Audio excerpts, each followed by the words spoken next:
Je réitère ma déclaration en vous annonçant que nous avons tenu aujourd'hui, j'ai eu l'honneur de présider le conseil d'administration d'aujourd'hui, et nous avons pris un certain nombre de décisions qui étaient inscrites à l'ordre du jour.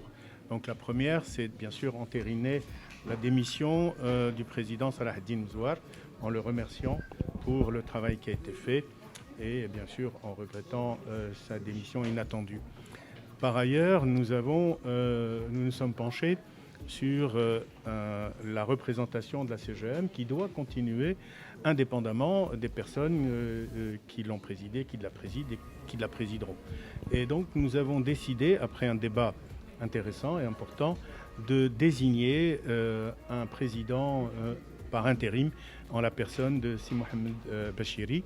Donc il y a eu un vote. D'abord, il a fallu adopter cette décision, puis ensuite on a voté pour Si Mohamed Bachiri qui a obtenu la majorité. Par la suite, nous avons décliné les autres points de l'ordre du jour et nous sommes revenus sur le planning de l'élection de nouveaux présidents. Et nous avons choisi les dates. Donc l'appel à candidature se fera à partir du 31 octobre. Par la suite, donc, les dépôts de candidature seront maintenus et seront déposés au plus tard le 13 décembre. À partir du 13 décembre, il y aura un conseil d'administration qui devra valider les candidatures. Bien sûr, ces candidatures seront d'abord triées et validées par le conseil qui sera présidé par notre médiateur, en l'occurrence M. Admiri.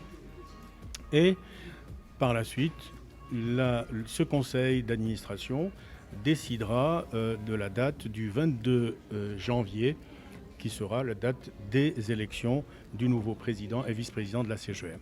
Voilà les décisions qui ont été prises, importantes, qui ont été prises dans la sérénité et dans la maturité des différents administrateurs présents.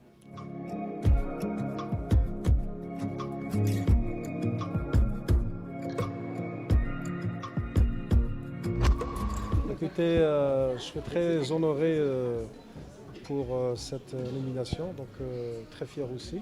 Donc je mesure toute l'importance qui est derrière ça et toute la responsabilité aussi qui est derrière ça. Donc je militerai à partir de demain matin pour faire en sorte que les activités de la CGM, avec l'ensemble des acteurs et notamment les administrateurs, puissent continuer de façon normale, que la famille de la CGM reste unie et que l'intérêt général prime sur l'intérêt individuel.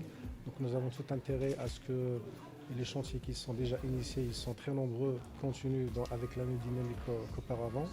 Et nous avons donc beaucoup de chantiers en cours, notamment le projet de loi de finances sur lequel nous avons énormément travaillé tout à l'heure dans le conseil d'administration. Et nous avons aussi la préparation des élections pour le futur président qui sont prévues le 22 janvier prochain.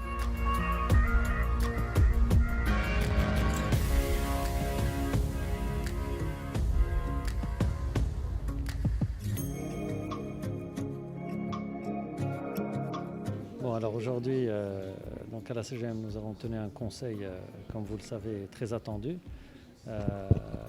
Lequel conseil a permis de désigner un président par intérim pour une période de transition qui va nous mener jusqu'au 22 janvier pour des élections après un processus qui est bien balisé. Alors c'était l'occasion aussi que le conseil approuve ma nomination puisque je suis à la CGM depuis le mois d'août, mais on attendait la tenue d'un conseil et c'est le premier conseil qui s'est tenu après mon arrivée à la CGM. Donc je pense qu'aujourd'hui on a vu l'avènement d'une CGM responsable avec des administrateurs qui ont tenu un discours responsable et beaucoup de débats. Vous avez vu, ça a pris beaucoup de temps, mais c'était pour la bonne cause parce que ça a permis de faire ressortir au final un consensus sur une personne au lieu d'un comité. Et c'est tant mieux parce que la CGM a maintenant un leader, même en période de transition. Ça nous permettra de continuer. Alors, un message important, c'est que la CGM n'a jamais arrêté de travailler.